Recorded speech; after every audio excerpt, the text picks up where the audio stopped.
Hello there, Plague Von Karma here with a unique type of video. For those in the loop with Yu-Gi-Oh! Set releases, you've probably heard of Gishki of all things getting new cards recently. This is part of a sequence of support waves given to notable dual terminal archetypes. Newer players will probably not know what Gishki is, or if they do, they probably only know a little bit. Me, well, I've played it for a very long time. While I started playing around 2007, I really began to get into gear around 2011 at school and a small local. At the time, Gishki was among the first decks I truly took seriously. Gishki was first released in the OCG in Dual Terminal Reign of the Inverse in August 2010, with the equivalent of Dual Terminal 5B being what was released in the TCG. It was one of the first attempts at revitalizing the dying ritual mechanic. At the time, the only ritual deck to see relevance was the Demise OTK, which was essentially lightning in a bottle, having trouble breaching rogue status. Gishki was set to change that reputation forever. Gishki was designed to make ritual summoning easier without relying on generic support, while also offsetting the cost of ritual summoning by having their main ritual spell, Gishki Aqua Mirror, recur ritual monsters in the graveyard. If you look at their main monsters, you see a trend of constant searching, recovering, and most of all, big numbers. Hell, they even incorporated spirit monsters, something you rarely see today, though these were middling in practice. There was also a weird divination gimmick, but this seemed to exist more for lore reasons than anything else. However, the Spiral archetype would use guessing cards to frightening effect some years later, huh? What came out of this hodgepodge of design directions was one of the worst designed archetypes in Yu-Gi-Oh's history, one that had been swept under the rug for over a decade with very few references after release. The warning signs were immediately apparent. In the OCG, Gishki Ghostkraken was used in a hand loop strategy with Constellar Ptolemy M7, which could return Gishki Shadow to the hand, allowing for a full action loop with Gishki Aqua Mirror's effect. This hand loop was consistent enough to work at least 3 times, sometimes shuffling back the entirety of the opponent's hand, making for one of the first successful strategies of its kind. This led to Gishki Ghostkraken quickly getting limited on the ban list, which was merged with the TCG at the time, so we never got to experience it firsthand, contrary to popular belief. Many will draw parallels with Top Logic Gunblade Dragon, a Link 4 monster notorious for easily discarding the entirety of the opponent's hand in 2018. But I will argue that Ghostkraken was safer. It let you view 2 cards and shuffle 1 into the deck, while Gunblade randomly discarded 1 or 2 without any information, allowing for potential counterplay. It's like apples to oranges, but I want to emphasize just how strong Ghostkraken was for this time period. Gunblade wouldn't be released for another 6 years, 2 whole new summoning mechanics away, and we got a ritual monster of that power level in 2012. However, Ghostkraken was a small part of the bigger picture. In the TCG, around 2013, Gishki Mind Augur stepped up to the plate. With the ability to draw your entire deck thanks to One Day of Peace, Upstart Goblin, and other draw 1 spells, as well as cards like Hand Destruction, Mind Augurs could stack the user's deck thereafter. This allowed for numerous infinite loops, chief among them Card Destruction, forcing the opponent to draw their entire deck and thus a loss upon passing turn. This could be seen as a modern form of Empty Jar, albeit significantly more difficult to play. These FTKs, while inconsistent, could delay entire events due to the length of time they took to pull off, and ergo, Mind Augurs would also get limited, and the many draw 1 spells that used to arbitrarily reduce deck size would suffer the same fate soon after. However, single August loops would remain possible. Was Aqua Mirror the real problem? Regardless of what the answer to that question is, tragedy had struck. The attempt to revitalize one of Yu-Gi-Oh's oldest alternate summoning mechanics had crashed and burned. These 2 degenerate strategies came from lack of once per turn effects being present anywhere in the Gishki archetype. An elementary mistake in hindsight, but an honest one at the time. These incidents led to Konami actively using the hard once per turn clause on future cards from then on, aiming to never repeat these mistakes again. After April 2013, Gishki stopped getting support entirely. This was in line with most dual terminal archetypes though. However, some would receive sporadic cards over time, while Gishki did not. Even when Master Rule 4 rolled around and gave almost every archetype a new Link monster, including many from dual terminal, Gishki was notably left out. Even the archetype's evolution, Necros, would receive a retrade of Ariel and a new ritual monster in Necros of Eridmare. It's obvious why though. Why preserve an archetype this toxic? It would just continue to hurt the game's reputation, which was barely clawed back after wind-up format a couple of years prior, which caused many players to move to Cardfight Vanguard. Although there's probably a few more reasons for that. Regardless, imprisoned for its sins, for the next 7 years, Gishki would align with a new identity. that being an OTK based strategy using Gishki Gigas, its main boss monster. This card is extremely powerful, drawing a card and shuffling one on the field into the deck without targeting if the card drawn is a Gishki monster. This removal gets around so many boss monsters and makes for a strong battering ram. By attacking with 2 directly and overlaying for Gustav Max to burn for 2000, you had a very easy, albeit uninteractive OTK line that even a monkey could win with, honestly. Vulnerable to hand traps in its own RNG, however, the deck never saw high level success, and many who played it would get bored very quickly. When I saw Dual Terminal getting some love with its reprint set, Hidden Arsenal Chapter 1, I was really happy. I had already resigned myself to never seeing Gishki get anything by this point, but recruiting Guizarm gave me a little hope. I made do with the pseudo support given by the ban list in 2020, where Gustkraken and Mind August had finally got relieved of their limitations. They would see experimentation to see if they could suddenly break the game again, but the game had evolved to a point far beyond where these hand loops and deck out FTKs of old would just be viable.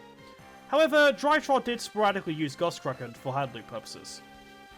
But suddenly, on the day I was moving into my new flat, almost exactly 2 years after Mind August got relieved of its limitation,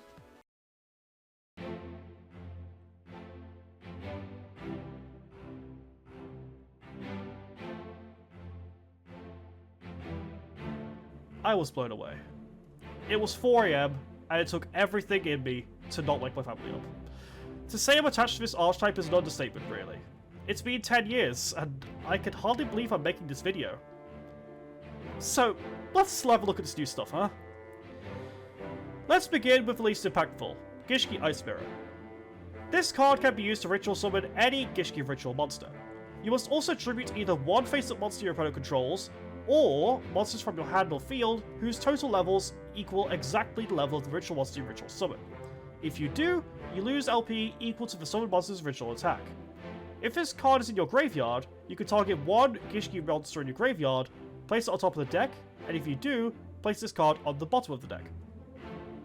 This card sets the tone for how the new support works. It's clearly designed to support the OTK based strategy of Gishki Gigas. This card can turn your ritual monsters into actual kaijus, or be used to follow normal lines of play at the penalty of life points. Additionally, the recursion effect allows you to instantly set up a Gigas shuffleback, stacking the deck with the Gishki monster immediately. The LP cost is a bit much, effectively stopping 3 future Gigas draws if used for that purpose, but it's a small price to pay for this incredible removal, making it a side deck staple at worst for the archetype. Now for the new main deck monster, Gishki Grim. If you ritual summon exactly one water ritual monster with a card effect that requires use of monsters, this card can be used as the entire requirement. If this card is normal and special summoned, you can special summon one Gishki monster from your deck, except Gishki Grim. Also, you cannot declare attacks for the rest of the turn, except with ritual monsters. You can only use this effect of Gishki Grim once per turn. This card is incredibly strong, allowing you to summon a notoriously loopable Gishki Abyss straight from the deck. With sprites being in the game now, this also opens up the potential for a 2-axis sprite Gishki deck, which has seen some use in the OCG, though I'll get to that later, it's really cool. What matters is that this finally allows the Gishki archetype to get into gear immediately, something it always struggled with due to its cards often only getting you one back and not summoning more without setup, making it easy to lose card advantage. It also introduces the archetype to the very idea of a hard once per turn, go figure. Aquamirror Vocalization is next with the following effect. Add one Gishki monster from your deck to your hand. During the end phase, if you control a water ritual monster, you can banish this card from your graveyard, set one Aquamirror spell trap for your deck or graveyard, except Aquamirror Vocalization. You can only use this effect of Aquamirror Vocalization once per turn. This is a non-once per turn rotor-like, only it has something the archetype has designed for a while, the ability to search the Aquamirror line of spells and traps. These were some minor cards for the Gishki archetype that never got tied together, as nothing actually searched them. While it's a bit late due to how bad these cards are now, there is a new monster that makes this effect actually quite powerful. Evergishki Narimanas is a phenomenal new card with the following effect. You can ritual summon this card from any Gishki ritual spell. If this card is ritual summoned, you can target one water monster in your graveyard, special summon it. Cannot be destroyed in battle with a monster special summoned from the extra deck.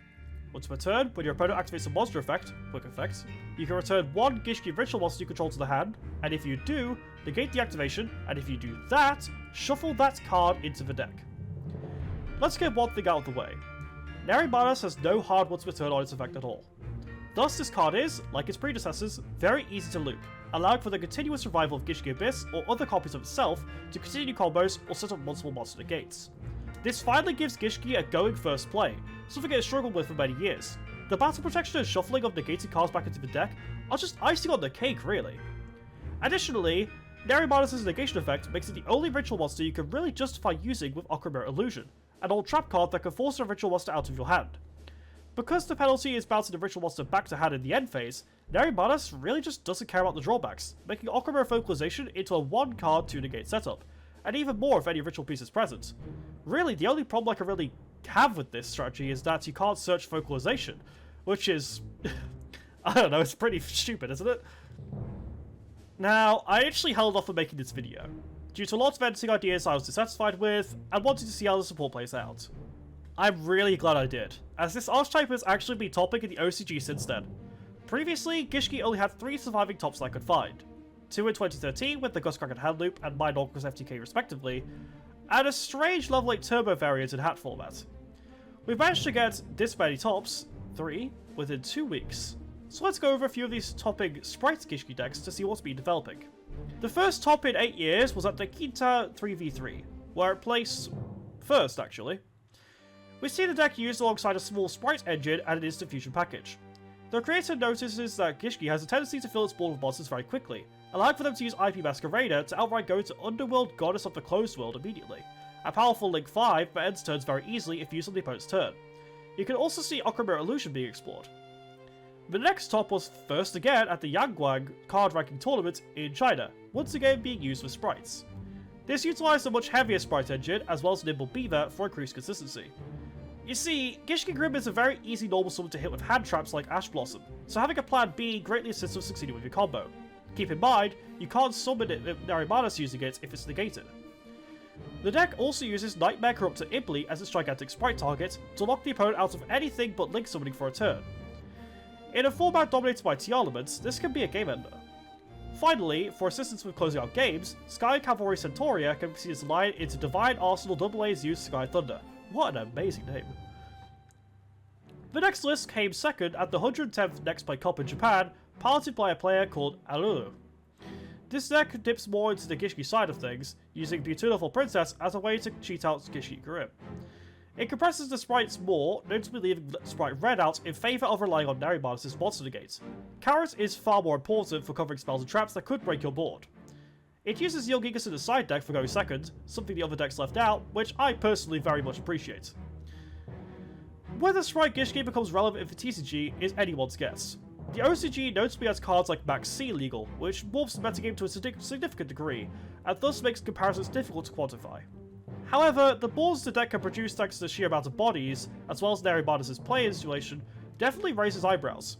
Regardless of happenstance, this is the most viable Gishki has been in an exceedingly long time. I hope this is the start of something great. A lot of players, they like to go, oh yeah, is it really the archetype doing it, or is it the archetype supporting it? I don't think that really matters. Gishki's being played. That's insane. Anyway, in the Gishki Discord, which you can join in the description, we've been experimenting with the fish synchros next to their level 2 synergy. Why not join and give your thoughts? I'm happy with all the interest this archetype has been getting. This was Playing for Karma, and I'll see you all next time.